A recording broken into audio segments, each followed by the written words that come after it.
It's wonderful to have you. And before we start, and I know we're going to go deeper into this, but I have been a fan of Dove for so many years. Many of you don't know, but my background before I decided to become a social entrepreneur and dedicate my life to promoting happiness is in public relations, marketing, and branding. And this campaign, the Dove Real Beauty campaign, has resonated with me as a woman for so many years. It's been around for 2 decades. Victoria, tell us about the campaign. Tell us about the new code, Dove Code. Tell us about the commitment of Dove for this real beauty.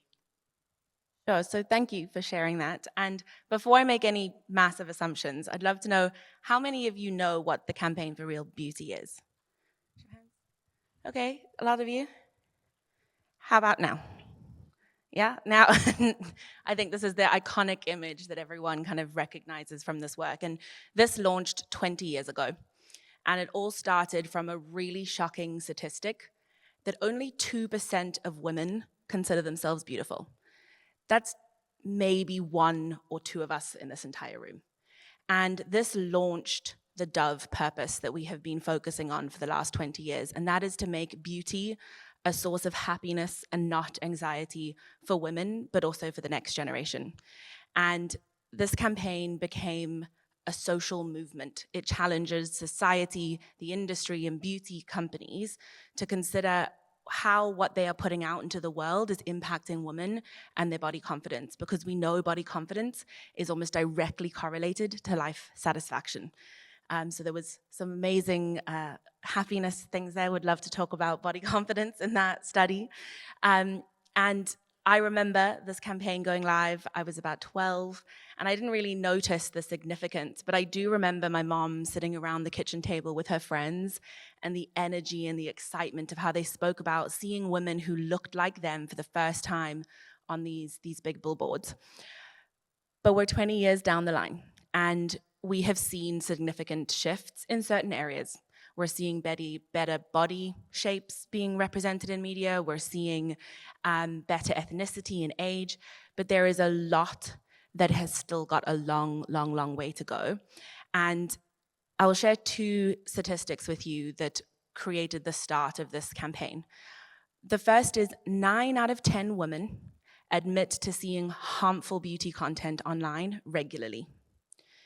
And 1 in 3 women will actively consider changing their appearance because of that content, even when they know it is fake. So that's between you and each person sitting next to you. 1 of you will actively consider, how do I change my hair? How do I go on a diet? How do I have cosmetic surgery because of the images that you're seeing online? And you can understand now that when we're seeing more and more of that content being AI generated, why this is such a significant concern for us as a business. And that is why we launched the code. It is a campaign that celebrates the 20 years of commitment that we've had to real beauty. It was an anniversary campaign after all, but it also aims to highlight the potential threat that generative AI specifically and the version of beauty that it is perpetuating and putting out into the world can really harm women. And so if you'll indulge me, I thought I'd play it quickly for you guys so that you all know what we're talking about. Yeah.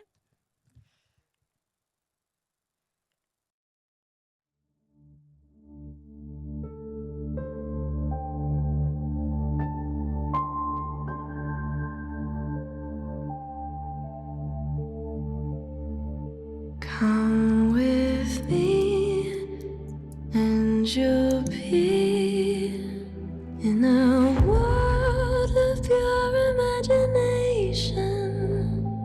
Take a look, and you'll see into your imagination. What we'll see will defy explanation.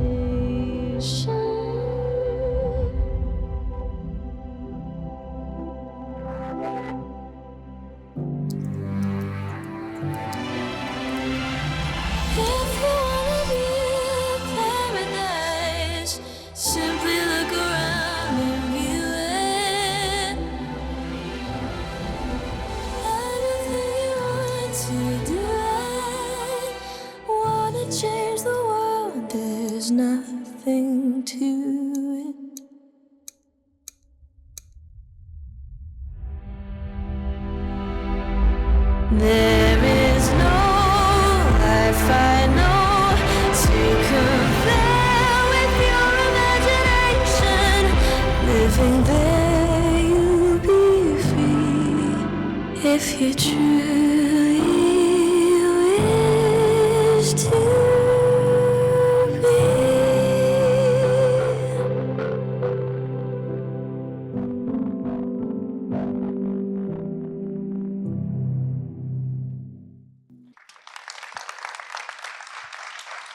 Thank you. It actually still gives me a little bit of goosebumps to see it. So as you can see on that final slide or ending card, as the launch of this campaign, we committed to never use generative AI to depict or replace the image of women. And that is by no means us saying that we are against AI. There's amazing, incredible ways for us to use it to make us more productive, but also to make us happy. But we truly believe, as the legacy of what real beauty stands for us, since the launch of it 20 years ago, we believe in making a stand against ensuring that the image of women that we put out there is real and authentic. Amazing. Thank you so much, Victoria. I'm just almost emotional right now, actually, because I think a lot of us women here feel that we are constantly complimented or criticized or something about the way that we look, especially as little girls. And I was very excited that for the International Day of the Girl, there was a new campaign launched. I think it is to Change the compliment. the compliment instead of "you look so pretty," that's a nice hair, or your eyes or your face or whatever. That maybe now we can compliment little girls by saying that they're smart or they're funny or they're kind or they're curious, right? And so this is so incredibly exciting. How are you going to go about fostering this conversation of protecting, how women feel about themselves from an AI perspective? And can you tell us more about the pledge and your work with AI specifically? Yeah, sure. So I think we are a brand in this massive world. We are big, but we are not, I think, big enough to think that we can change things on our own. And so the commitment you saw there was very much our role that we think that we can play and how we will commit to still showing real women and committing to diversity. But as a brand, we also believe in taking action about how we influence and help others. And so although we've committed to not using Gen AI, what we did do is consider how can we use 20 years of experience on body confidence and self-esteem to be a catalyst of conversation and movement in others. And that is why we created the Real Beauty Prompt Playbook, which we also have a massive QR code for you, is there. You can download it. I think we have some hard copies around, but it's also on our website. We believe in everything kind of being open sourced. And this was created when we considered where can we have impact? And we really believe that is with the people who are using generative AI to create images, whether that is myself for work or a teacher at school or the tech bros who are considering their algorithms. And this playbook really is an easy step-by-step program that explains at the most basic level what is a prompt. And I assume you all here know that is, but really it's the sentences and the instructions that we ask generative AI to make something. But then we worked with two kind of fields of expertise. The first was body confidence experts from around the world to understand what is the language that we use around beauty. Because the reality is if you ask generative AI, what's a beautiful woman, like you saw in the ad, it will pull from the bias that it has learned from society. It will look at how many likes images got, it will look at how the algorithm is made, and it'll make its own assumptions. But we as the users, or creators, have the power to ask different questions. And what if we asked to imagine a plus-size woman with freckles and curly hair who had a disability?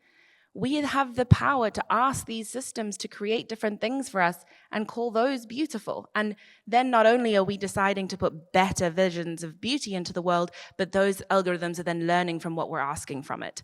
And so we created a really in-depth glossary in this document that helps you have that language, because a lot of us actually don't have that language and can't consider some of the things that we don't experience ourselves and the intersectionalities of those things. And then the second school was working with these tech AI engineers to consider how we better implement those intersectionalities, because a lot of platforms like Gemini or a ChatGPT really struggle to, for example, have a 20-year-old woman with cellulite, or to have a woman with a disability playing a sport.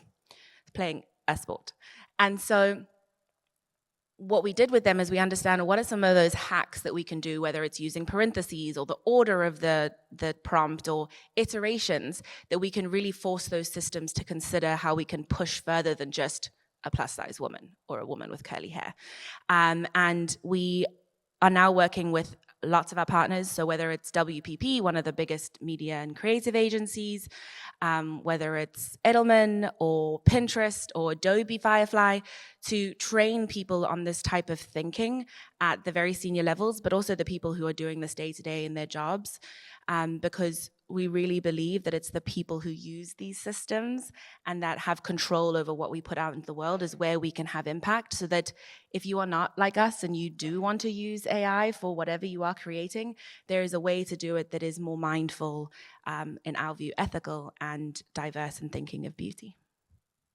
That's really, really powerful from such a big brand as you all are, because it's an example of also some of the things that we'll be touching upon this afternoon when we talk about businesses doing good, also not doing well, but doing good.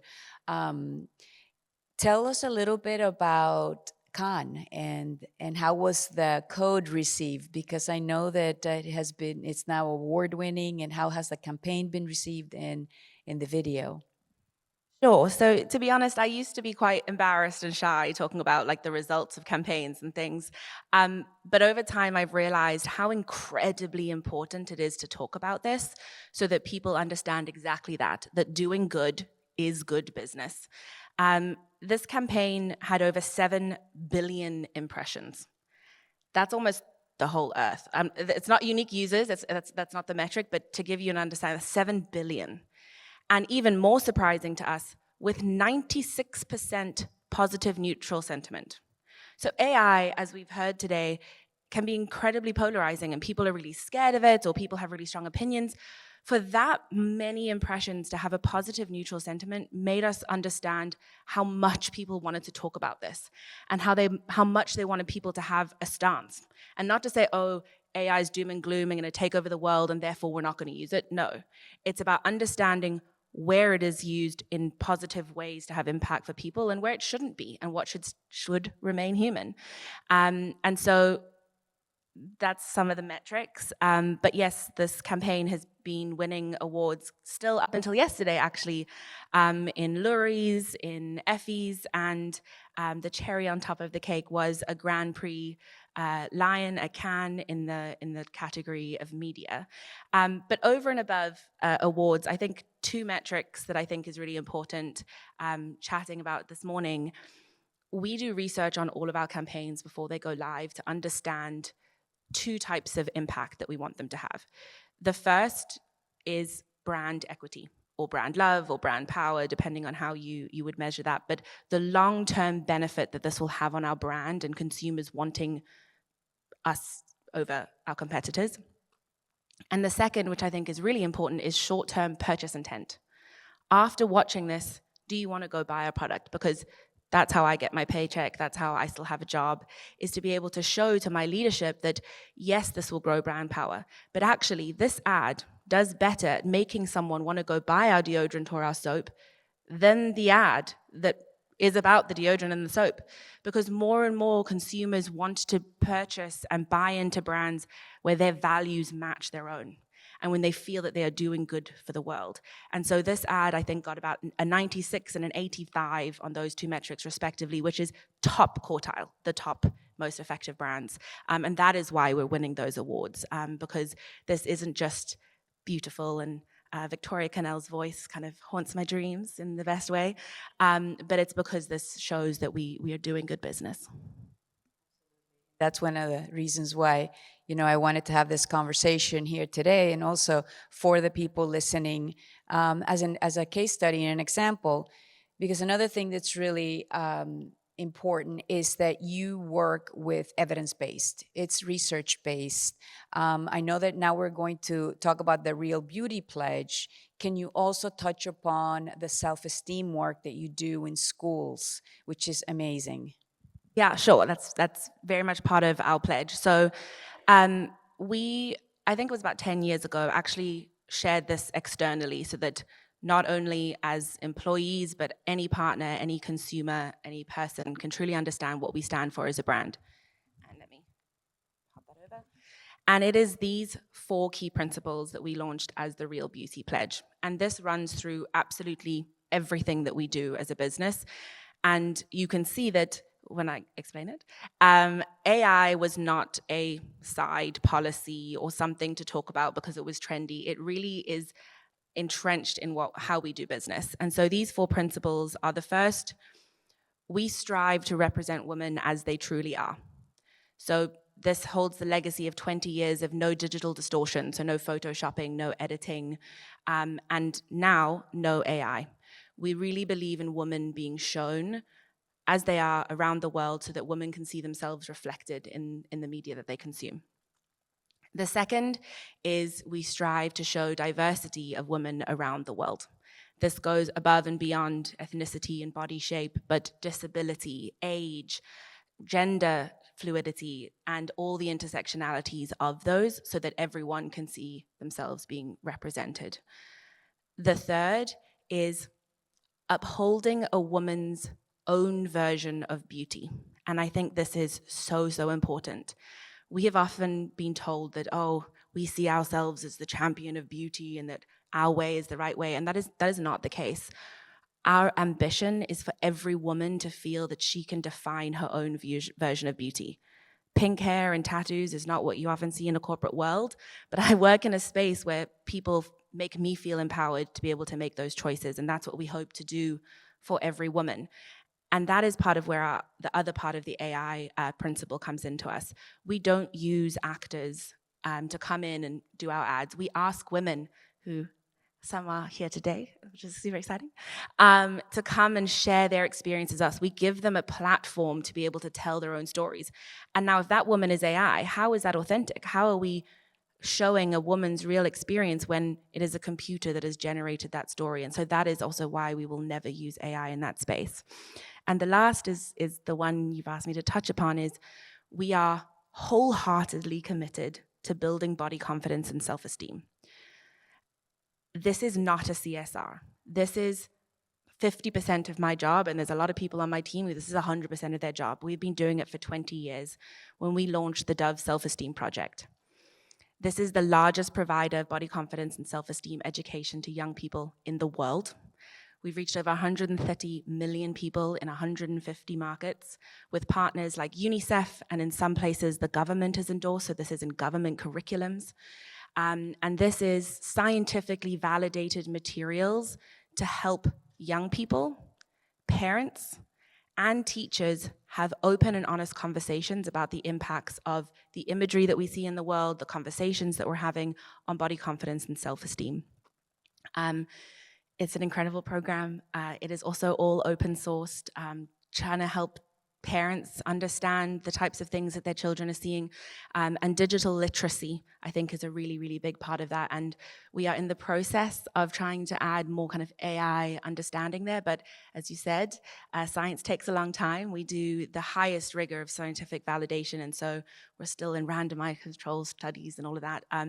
But really, digital literacy is an increasing focus for us on, I think, equally trying to teach parents how to have those open conversations, as well as teaching children kind of how to create that balance. How do you consider who you're following or who you're not following? How do you consider really being able to step away from hard conversations when you feel like there's potential to be bullied and things like that? So a core of what we do, all of the work that we launch has an aspect of the Dove Self-Esteem Project included. So in a really corporate speak, we do brand say and brand do, and we never go out with anything that doesn't have both of those elements to make sure that we're always making impact. We're almost out of time, but before I ask you my last question, can you just share maybe an anecdote of, I know that last week on World Mental Health Day, you joined us for the policy forum at Gallup headquarters in London, and then you headed out to some schools. Can you just share one or two little stories about how that went with the self-esteem? Yes, sure. So this is something we've been doing for a really long time. It is the core of our Dove Self-Esteem Project, is going into schools to talk about body confidence. And this is from grade 3. So these are like the cutest kids on earth. And it's really important for us that this is done in person. And so every year we get as many Unilever employees who would like to, as well as all of our partners. So if you'd like to join next year, give me a shout. And we go to schools all around the world to deliver this content. And I cry every year. Every year. An example this year is we do an exercise where we ask children to stand up if they can tell us something that they love about their bodies. And most children stand up. And we say, can you stand up if you can tell us something that you love about one of your friends' bodies? And everyone stands up. And then we say, okay, thinking about that thing that you love in that friend, I want you to re-stand up if you can now tell me something that you love about your body. And everyone stood up except for one girl. And the boy next to her turned around and said, how? How can you be sitting? You are kind. You help us do our homework. You are the first person to bring someone in when they're sitting at a separate table. And she just started crying, and I started crying, and it was just this really incredible moment of really young kids starting to understand that our bodies are so much more than the way they look, and that we should be appreciative of our minds and the fact that we can play sports and all of these incredible things. And I cry every year. It's really incredible. And all of those materials are also available online so that any teacher anywhere can really download them and have those conversations if they'd like to. So anybody who's interested, the boards are going to be over there, and you can put your name and volunteer to help and bring this beautiful content to schools, which I think is amazing. Just so powerful and so needed. And I'm a mom of boys, men right now, really. But it's so important. I have nieces. I have young women who are the children of friends that feel like they're my daughters. And I am so happy for this to be out in the world. And I think this is something really, really important, because we want to make sure that we feel good about ourselves. You know, if we want to make good decisions about the future and the present, we want everyone to feel good in their own skin. And with that, Victoria, what is coming up in the future? Can you just tell us real fast? Yeah, sure. I mean, as you can see, we've been doing this for 20 years, so hopefully a lot more of the same thing. But we really try and ensure that we're looking ahead to what might be the challenges for women that could be coming up. And I think a big piece of it for us is giving women joyful agency, making them feeling empowered to make the decisions they want to live in the bodies that make them feel good. And so a lot more of the same, hopefully. Amazing. Thank you so much. Thank you.